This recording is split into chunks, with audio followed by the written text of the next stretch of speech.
Hey everyone, welcome to the After Hours Workshop today. We have Jay Levesque from Martin Agency, former UO alum, AHA GOAT, just coming in, ready to talk to you guys about being an AD. And Awesome. Hi, everyone. It's nice to see you, and it's nice to be back in UO, even though it's virtual. I hope you guys are adjusting to this weird time, and hopefully it ends soon. Seems like the up is coming, so we'll see. But anyway, I just wanted to take today, I know you guys are probably super tired of seeing decks and PowerPoints and all that good jazz. So I did a super quick little deck that I put together. It's nothing too strenuous, but I really wanted to leave this time open for you guys to ask questions. I'm not sure what the age range is here right now, but a lot of you are probably prepping for post-grad or junior year, senior year. Starts to get a little crazy trying to figure out what you want to do post-college. So really going to leave some time for you guys to ask me anything, but to get started, let's just jump into this deck. Is someone able to allow me to share screen? Amazing. Okay, one sec. Cool. Can you guys see this? Perfect. All right, welcome to Jay's Declassified Advertising Survival Guide. I'm going to teach you guys how to cry, but with confidence.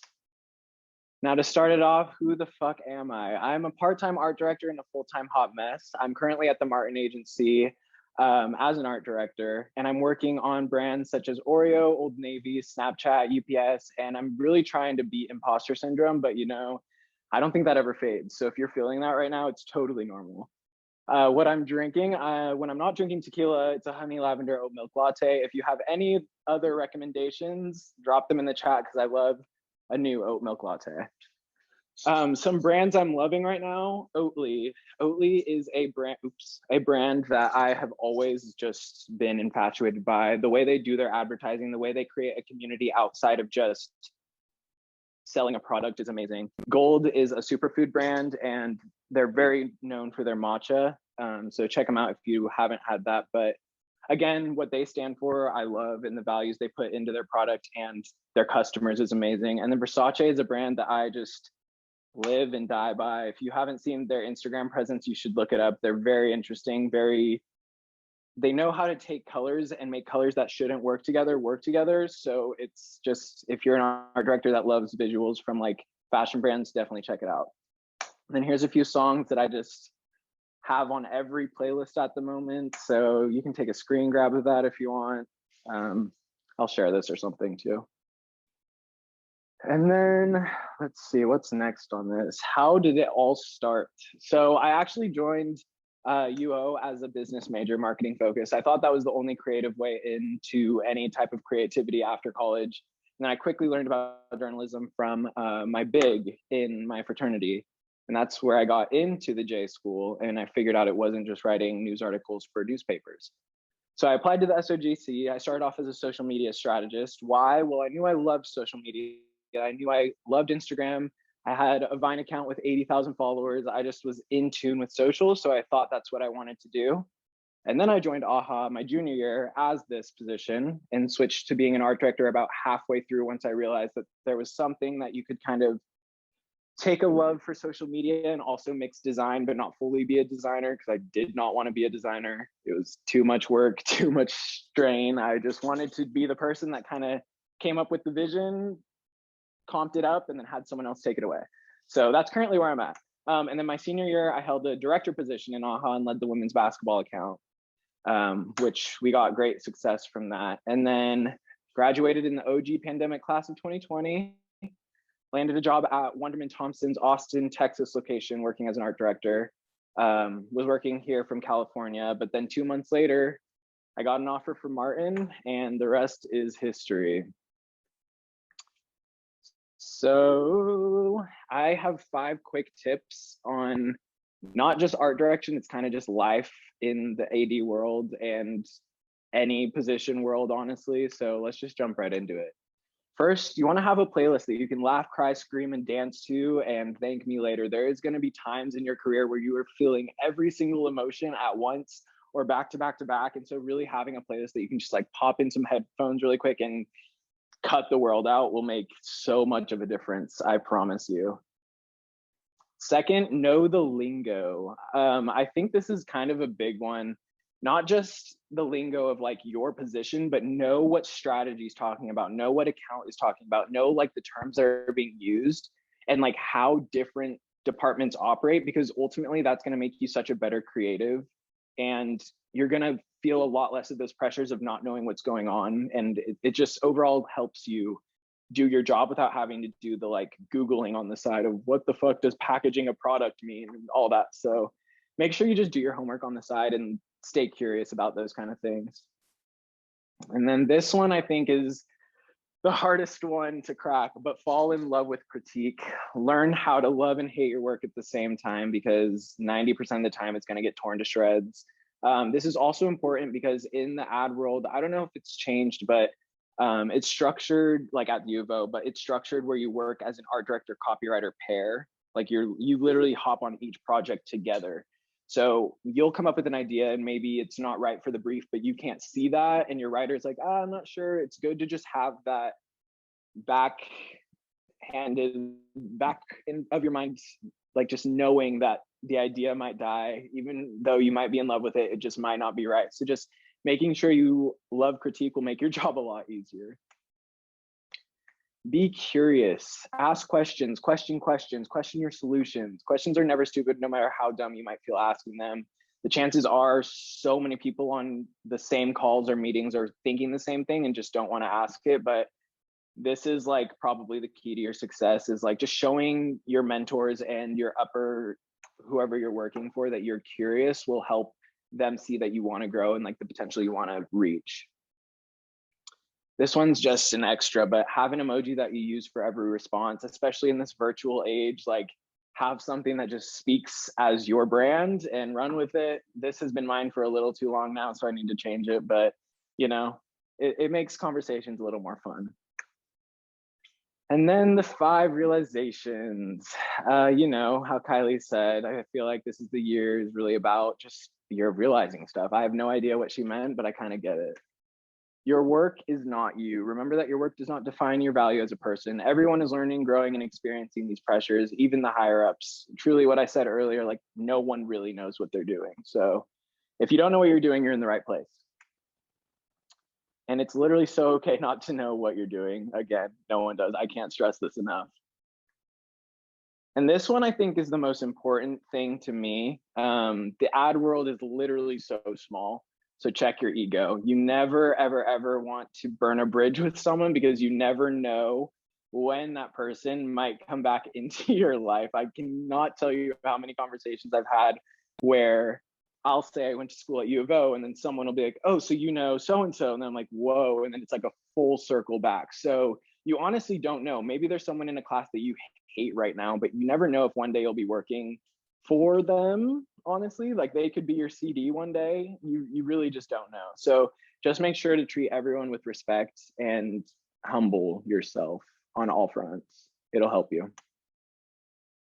And then things I wish I knew earlier in school. For ADs, Photoshop is literally the premise of everything. I feel like at the SOJC, we're kind of taught a little bit about everything, but make sure you hone in your tools on Photoshop. That's like the backbone of all your work. So that's an important thing to kind of focus on. Just a tip in general for resumes and portfolios, these are extensions of you. It also is the first thing that recruiters and supervisors encounter about you. So make it fun, interesting, and readable. Same thing for interviews. Like getting the initial interview is the hardest part. So once you have it, show them why they should hire you. They've already seen the work. So now it's your job to show them that you can fit in and vibe with everyone at the agency or wherever you're working. And then the UO SOJC faculty, I cannot stress to you guys enough, like make a connection or a few connections of people that can vouch for you, because they are way more than educators. shout out Deb Morrison right now, because she is the reason why I landed my first job at Wunderman Thompson right after school. And it's crazy to me to think that I've already had 2 jobs in a pandemic.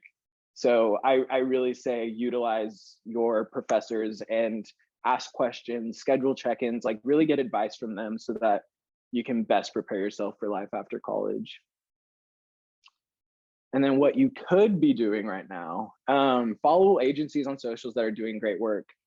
Search for agencies with clients you're obsessed with, stay up to date on what they're doing. Look at the One Club and DNAD and other award shows to kind of see what works out there getting recognition, and think about how you do it differently if you were to be on that campaign. And then again, I cannot stress this enough, just start and continue to ask questions. It'll get easier and more comfortable the more you do it, and just make you a better creative and just ad employee in general. And then this one I think is the most important to me. I'm learning this right now, especially in the midst of being very, very busy, but make time for yourself. The industry is very demanding at times, and your health and your well-being is so important. So make sure you make time for you, and even if it's just like a few hours that you have to block off your calendar just to breathe, I think it's really important. And after all, we have to remember it's just advertising. It's always going to be here. And I think here's my little, you got this, oops. And that's about it.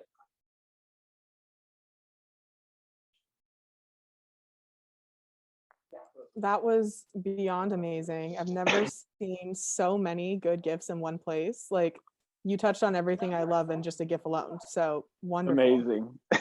Thank you. Giphy, it's a great tool for GIFs. So 100%. yeah. Well, thank you. That was amazing. Before Miles and I jump into our questions, we want to open it up to all of you. So does anyone have a question they want to get started with? Jenna, let's hear it. I'll kick it off by using, the raise hand feature, which I think is chaotic, but also perfect. You have worked 2 jobs in a remote sense. How have you seen different cultures from those 2 different agencies? How have you seen, what have you liked about Wunderman Thompson? What have you didn't? The same thing about the Martin agency, how have you seen those agencies take care of the people that are working there, but also how has it impacted your creative process? Yeah, that's a huge one, because Wunderman was really my first exposure into the agency world. And I was kind of in a weird position where I was client side and agency side. I was like the hybrid role of doing both. And so I think because that was a new thing for Wunderman in general, they didn't really know how to work it yet. So at times it was difficult because a lot of us that were there didn't really know what we were doing yet at all. And they expected us to kind of know. So it made it kind of difficult. And it just didn't really create a great culture being virtual. So that was difficult. But what I appreciated is that the exec CCO, he was very understanding and very I know this is a lot of you guys' first times. He made it worth it because he was very respectful of us being newbies and stuff like that.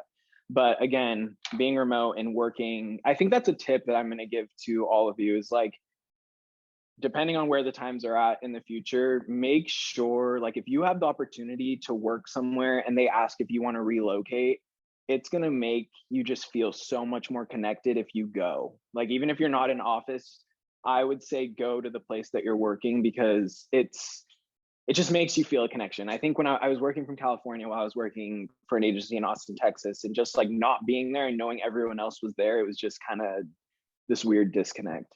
But Martin is unlike anywhere I've ever heard of. Their first priority is employees.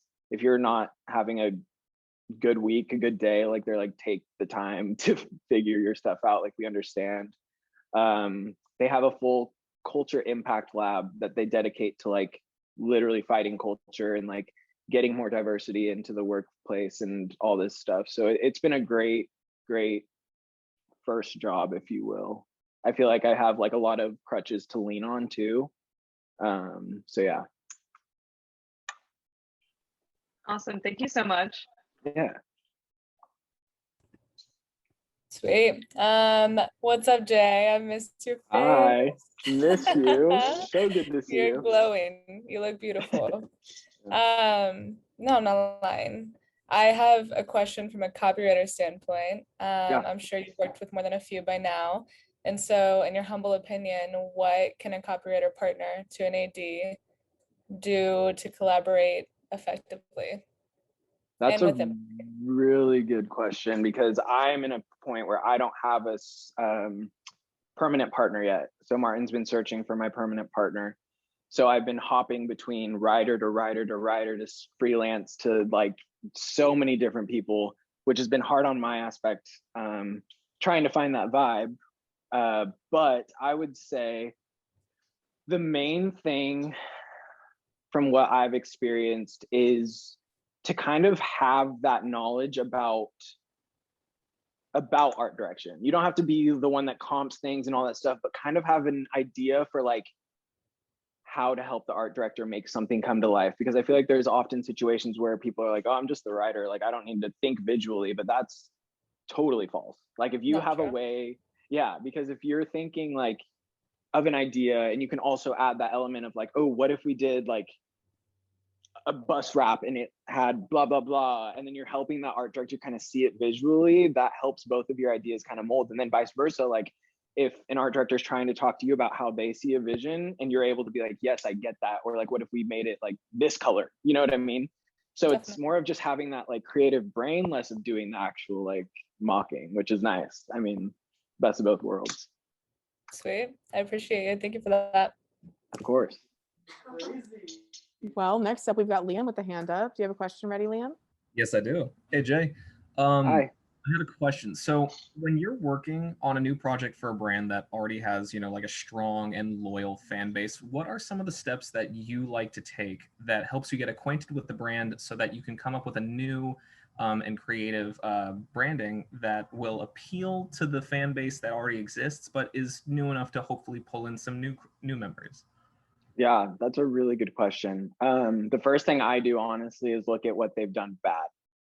I'll look at work that they've put out there that got bad PR, bad press, figure out like what went wrong about it. And if it was like a language issue, if it was like just the wrong target audience, something like that. And then I'll go to their social channels and I'll see what they're doing now, what kind of stuff people are resonating with, what twist I could put on a social.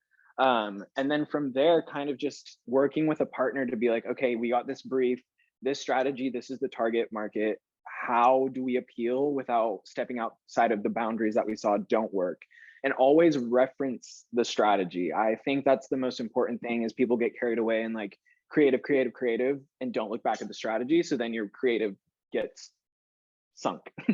So I would say kind of a mix of different things, but I always start with the negative and see how I can spin it to be a positive, or like what angle not to take if it can't be spun, if that makes sense. I like it. Thank you. Yeah. So I know a bunch of us are like either graduating or just getting into like the AHA agency scene. I just had a question about like, what are the major differences between being in school and like working in an agency full time? It's kind of night and day.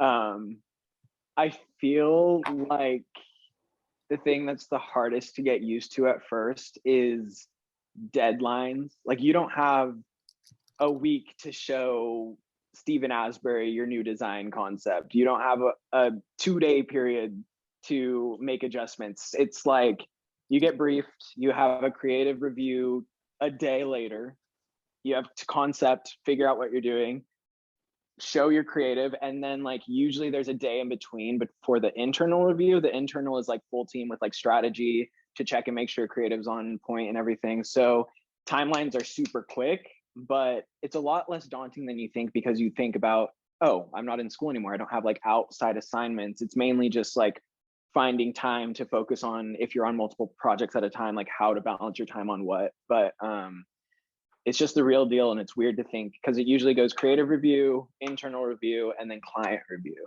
So you usually have in between a week to 2 weeks max with all of that. so it's a lot of quick edits, quick creative, but in time it helps build out like good creative usually. So thank you. Yeah.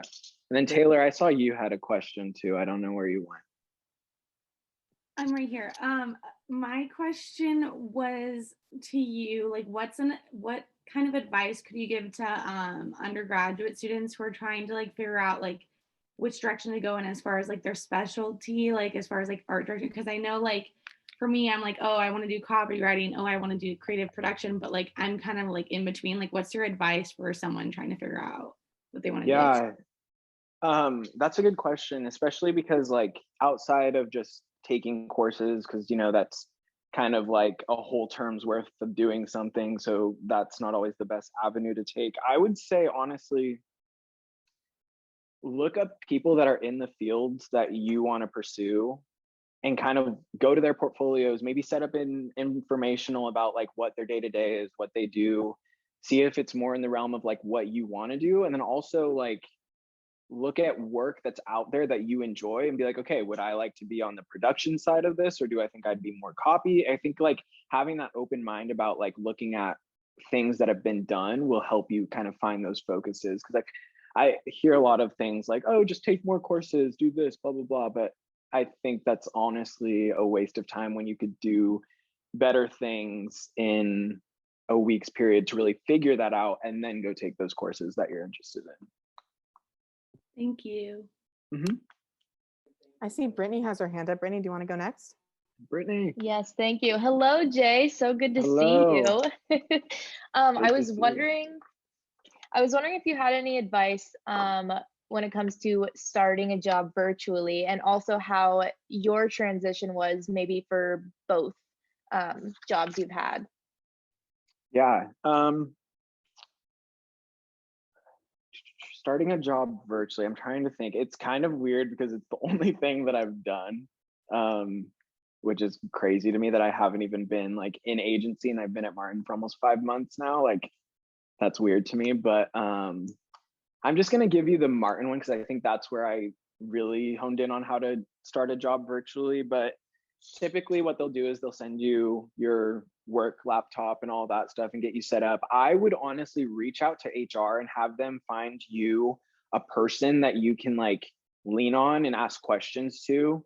I think that's been a huge help. I didn't even have to do that. Like that's a great thing about Martin is they already have like a buddy system in place where like you work with a like, so I have a senior AD who's kind of my mentor.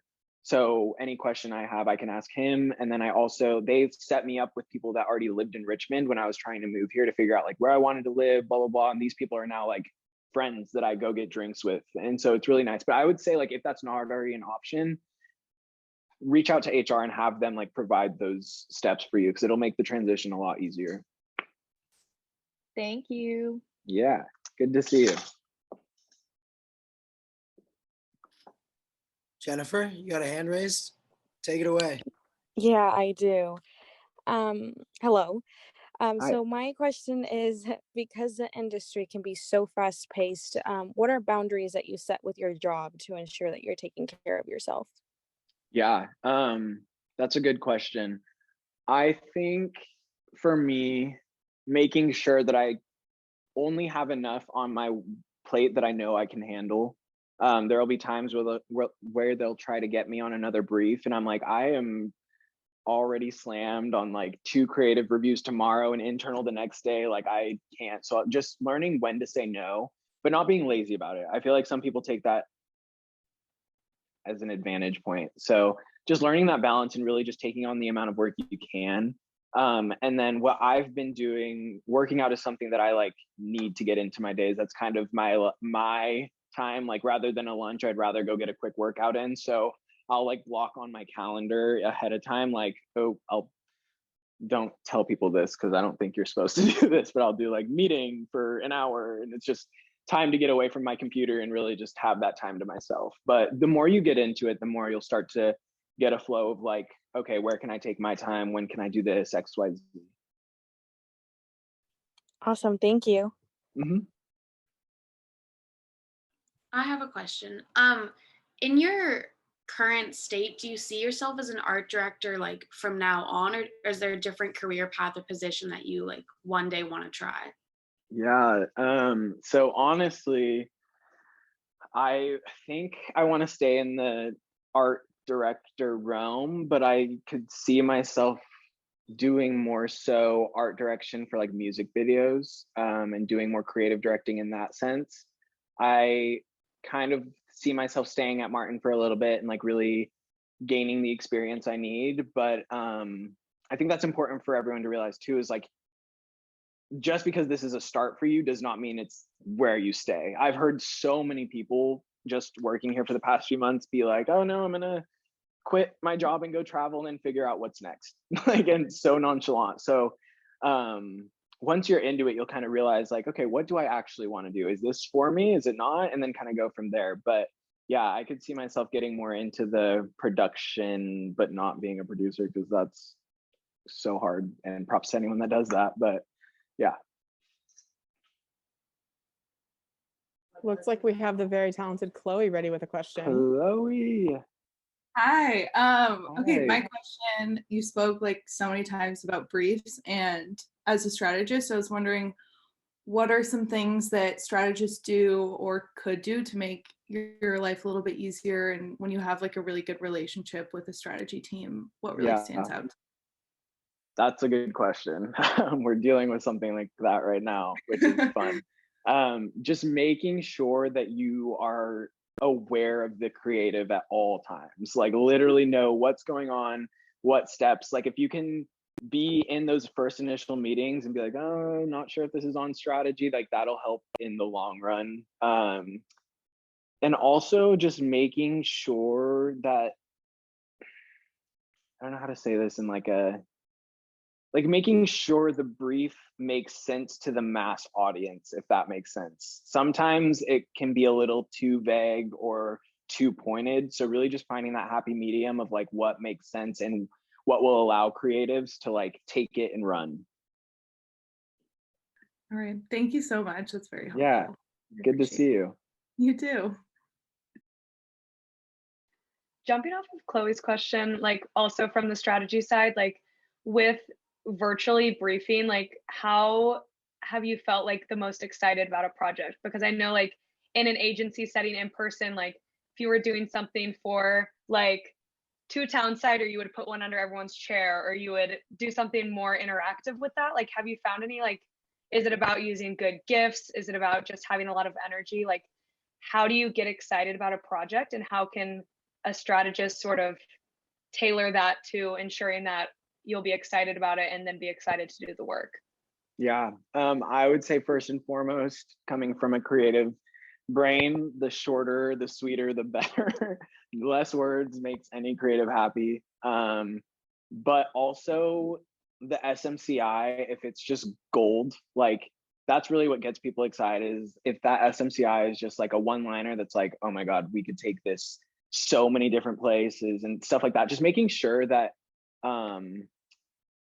it's less, I mean, this kind of depends on creative to creative, because some creatives do like the data type driven strategy, but just really curating it to whatever creatives you're working with and finding a way to kind of mold it in a way that makes sense, that will make that creative team like excited, if that makes sense. It's less about the visuals, at least for me. Like I know I'm getting a strategy brief, so it doesn't need to be like a fully art directed campaign or anything like that, but just making sure that like you really are speaking to the creatives in a unique way. And once you get on a brand, you'll kind of realize how they do it as well, which will help a lot, because a lot of the strategy briefs are templated. So I hope that answered that. Sweet, thank you. I got a quick question again, kind of like Yeah. a two-parter. So like, how do you find the balance between bringing your own creative style to a project and like what the company or who you're working for, like, how do you find the balance between what you want to deliver and what they want to deliver? And then like, I guess my second part is like, what would be your favorite medium to create in? Okay. So to answer the first part, I would say I use Pinterest a lot just to pull visuals, especially like if I'm doing any social design. I'll go to Pinterest, and what I'll do is like search for typography aesthetic or something like that, super generic. And then I'll find a style I like and that resonates with my eye, take that element and fit it into the brand that I'm working for. For instance, I just did all of UPS's social for sustainability for March. What month is it? April, whatever. One of the months. And also the first round of their small business. And so UPS using brown and gold all the time can get very fun, but just finding ways to make it pop and make it you, I think will help. And then also, I don't know, it can get tricky, but there are ways. Like if you, it's more so about like finding elements you like from other things and mixing it together in a way that like makes sense and looks good. That's how I've done it so far. And then for the second part, I think my favorite place to create would honestly be Photoshop. It used to not be, but from learning so much about it, it's definitely Photoshop now. My next tool to master is After Effects, and I think then it'll switch to After Effects. But yeah, for now, Photoshop. All right, thank you. Yeah. Well, this one kind of goes back to an earlier question. So you talked about making sure that you're sticking to strategy every step of the way so that the work ends up being super on point with what the intentions were. What if you have just a super shitty strategy? How do you deal with giving feedback on that? How do you deal with working with the people to kind of get to a better point? Where do you find your voice in those conversations as a creative? Yeah, this has definitely been a thing. And I think it comes up once you do your first round of concepting and show your creative director and they're like, what is this? And then you'll be like, literally, that's when the conversation kind of happens. And then the creative, like leaning on your creative director really to be like, we just are so stuck after they see the work you've done, like try it, see if you can make something of it. But then if it's obviously not working, talk to your creative director, then they'll talk to strategy. And then that's when that conversation will kind of happen. Not sure if it's different at agency to agency, but that's how it's been at Martin, at least. It's like, you just kind of have to put something out there when you first get briefed. And then as they see that it's not working, like everyone will kind of feel that and they'll revisit it. Awesome, thank you. You're welcome. Before Miles and I keep going, does anybody else have a question that they want to jump in with?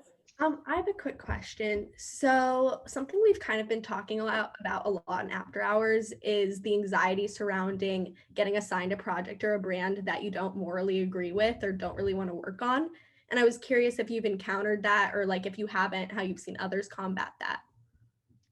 Yeah, that's a tricky sitch, especially because first and foremost, you should work at an agency or at a job in general that fits your values. Like, I think that's really important, is finding a place that isn't just there to make a profit and really cares about employees, cares about people in general's well-being. But if you do run into those mishaps, I think it's important for you, like if you really just don't feel comfortable working on it, have a talk with your supervisor and your creative director, whoever it might be, and HR, I would say, and try to find that flip to see if someone else can take it on. But there's going to be times, there definitely will be times where you're just like thrown into it and you have to run with it. So it's kind of a tricky mix, but yeah, don't have the best solution. There might not be a solution. Yeah. I have a question also. I was curious, like, how do you go about like kind of discovering like an aesthetic, like when you're working on a project, how do you like go about like finding like a right aesthetic to fit in with that, the guidelines of like what you're working on? Yeah. So usually if it's a new brand or if it's like something that we actually have to fully mock up, if it's not like a TV spot or whatever, I'll look through the brand guidelines and see what colors they have in their primary and secondary palettes, what they use for what. And then from there, I'll kind of go to places like Pinterest. I'll go to Shot Deck. It's a great place to find TV scenes that are just like perfect for vibe. But I'll just go to a bunch of different places and see what visuals I like and what I can mix with what I have to work with, if that makes sense. So it's a lot of trial and error to figure out what's going to work, and especially because you can't just throw whatever fonts on you want when you're designing with a brand's brand guidelines. So yeah, I would say it's just a lot of trial and error, but I feel like you'll hit a spot where you're like nothing's working, and then you'll go to bed and wake up at 3 a.m. and you're like, I just had the best idea, and go to your computer and like at least write it down. But yeah. Thank you. Yeah.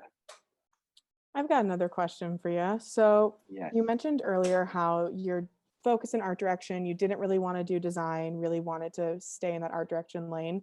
I've heard from a lot of people, and like with myself looking at jobs, because I feel the exact same way as you. So many places really seem to just want designers to start, and then as you kind of move up in the chain, you get to do art direction. How was that for you trying to find a job that just started as art direction?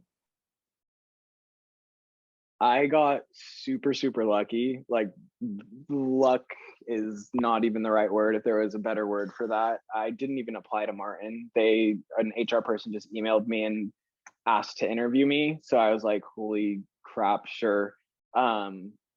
But I would say an advice for that would be fake it till you make it. Literally, just like if it says have design experience, you guys have the tools now to be like figuring that out, whether it be peers, professors, like YouTube tutorials, really just honing in on those skills, even if you know like it's not the best work you can be doing right now.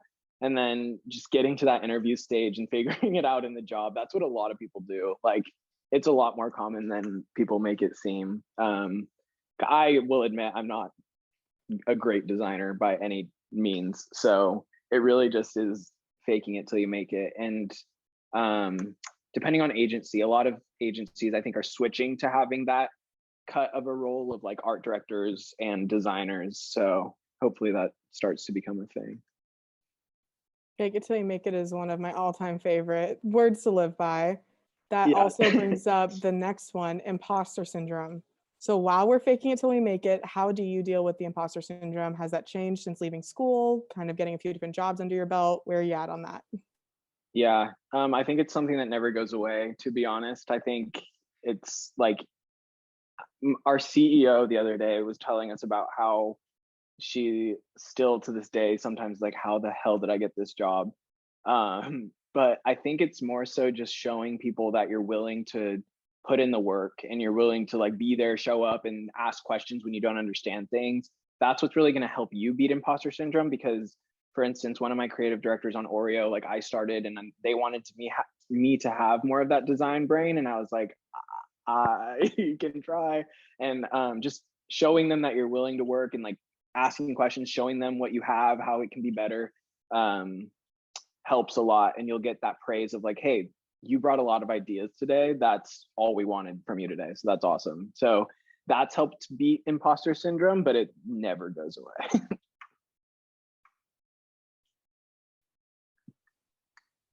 I know burnout is a real thing and imposter syndrome ties into that, but like, are you working on any like passion projects on the side, or like, what do you do to feed that side of your brain rather than just the ads? Yeah. Sadly, right now, I have not had any time to think of anything. TikTok here and there, which is fun.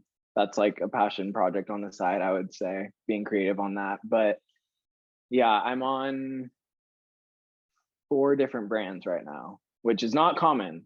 So don't think like every time you're gonna get 4 brands. But yeah, I'm on an Oreo pitch right now that's about to go into testing. Snapchat, UPS, and then I have an Old Navy briefing tomorrow. So a lot of no extra time for side projects, but and I've also realized like for me in particular, like I'm more so focused on when I do have downtime, looking up like masterclass episodes or going to YouTube and searching how to like do something on Illustrator rather than doing passion projects, just because it helps me like make my work that much better and gives me more ideas for like when I go back to having to design something or comp something, like I'll have more understanding of programs that I don't always use. So I know that was a long-winded answer, but No, it was perfect. Thank you.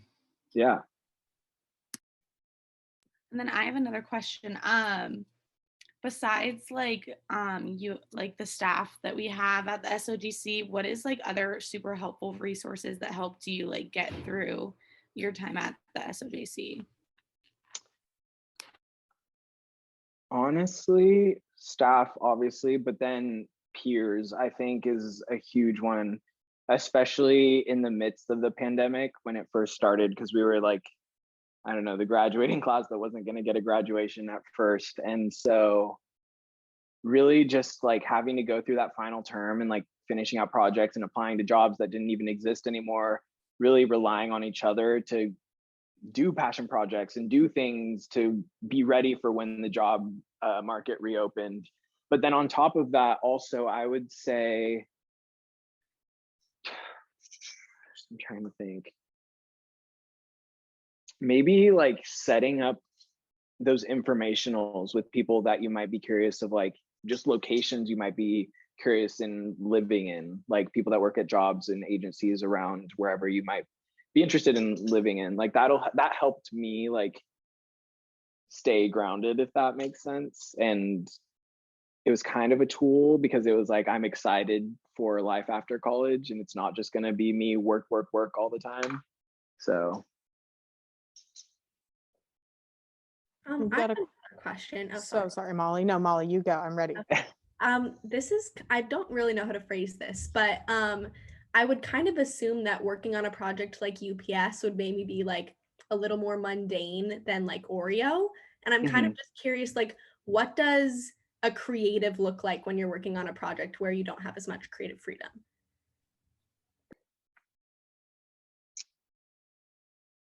in a sense, that's interesting because it's kind of weird because you kind of have to fit the brand's aesthetic of what's there. So in a way, it's rewarding because you're getting praise from the client, even though you know the work might not be the best. So it makes up for it in a sense. But I don't know, it's really tricky. It's really hard to work on something you're not super full in on working on, but there are ways, like especially when you like do the work to like look on Pinterest and see like, okay, what's my style and how can I remix it to make it still fit into like this more robust mundane brand. So I would say the biggest thing is to have fun with it as much as you can. Bring them something that's crazy, bring them something in the middle, and bring them something that's just, if you want a flat post, here you go, push it out the door. But yeah, have options, have fun with it. Thank you. Well, I'm excited to see your new ideas about the UPS and how to make that crazy and exciting. So. We're trying. For real, all of us are about to go follow UPS on Instagram now just to see what happens. Well, if anyone doesn't have a question, I'll go next. Any hands? Okay, yay. So you talked way forever ago in the presentation about those really important relationships with professors, with your peers and all of that. But I'm just wondering, do you still stay in touch with professors now that you're about a year out? Do you still update them? How do you kind of maintain that relationship? Yeah, I follow a few mutually on Instagram, on Twitter, LinkedIn, of course. It's not like everyday check-ins, but if I see something they post that I'm like, oh my God, I have to check in with them. Like it's more so that stuff and kind of vice versa. But the other thing that's awesome about UO is the community here is just so tight knit that you can't really ever leave. Like if you've built that community for yourself, like you're going to be in it forever. And the great thing is like building those relationships with especially peers and professors when you're in the job market, like looking for a new adventure. You can go to Deb Morrison, you can go to David Ewald, you can go to Troy Elias and be like, hey, may need a letter of rec, might need you to connect me with someone that's in this area. Like that's the great thing about it is you kind of always have that community. And then I saw What's Kara. up, Jay, by the way? David! Speaking of which, I'm here to stay connected. That's all. Hello. It's good to see you. So good to hear from you. Ewald, do you have any questions to call you out directly? I honestly, I'm late to the party, but I just wanted to see how Jay was doing. That's all. So good. Sounds like you're How doing you doing, great. Jay? Let's hear about it. we're drowning, but it's the best kind of drowning. Busy. Good. It's good. Well, it's Yeah. good to see you. Good to hear from you.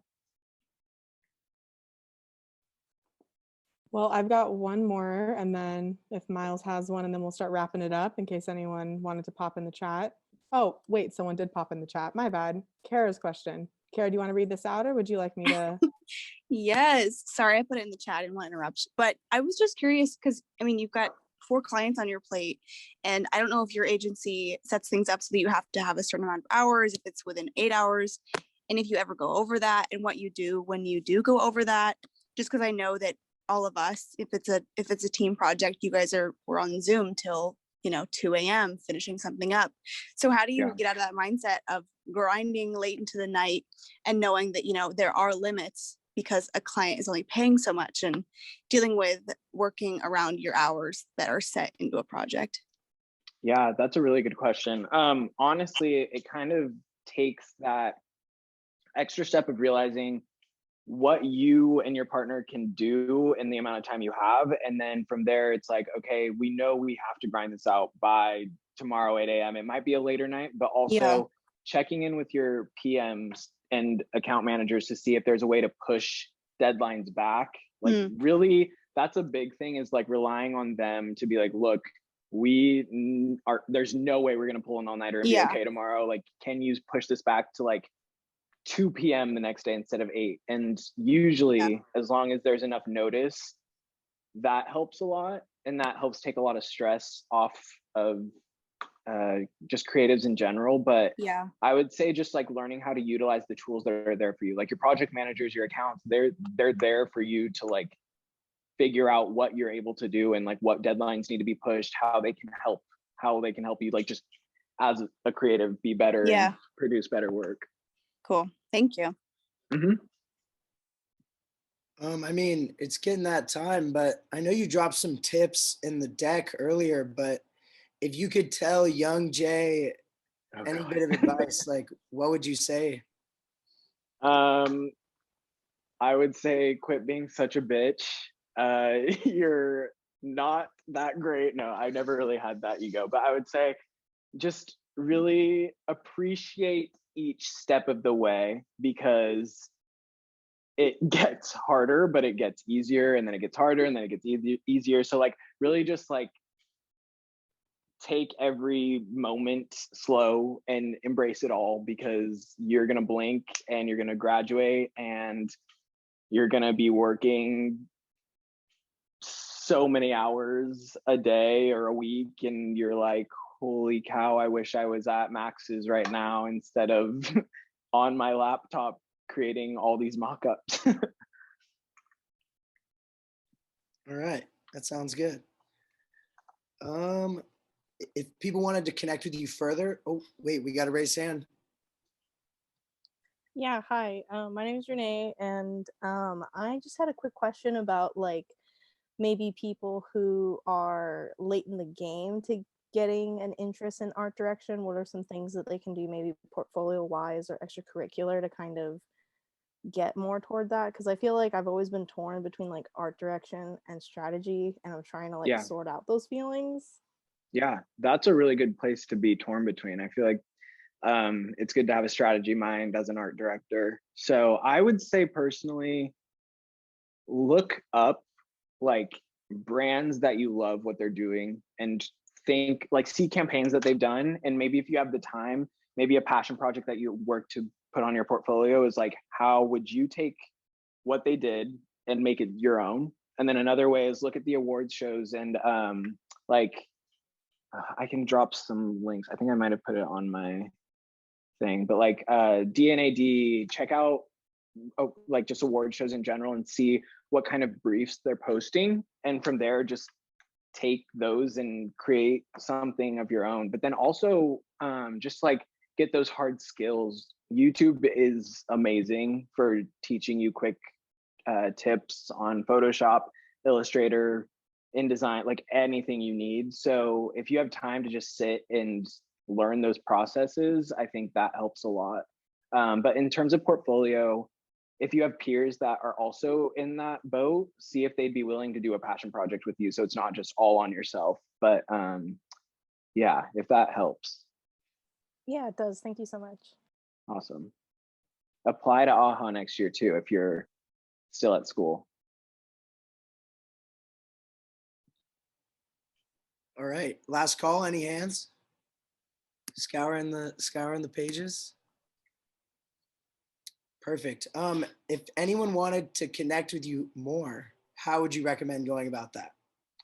Let me drop my LinkedIn and my work email, because I check that a lot more frequently. And then you guys can contact me on whichever. And I'm always here to help. If anyone has questions, wants more advice, wants to just chat and talk about different coffees or, you know, tequila or whatever, I'm literally down. So anytime. All right. Well, I mean, that seems like a good way to end it. And thanks again for coming in, Jay. Super, super informative, and it was flowing and super good workshop. Awesome. Thank you all for having me. Thank Of you, course. Jay. It's nice to hear from you all and hope to stay in contact. All right. See everyone later. All right. I'll Bye, be guys. watching UPS. Bye, guys. Yes. Bye.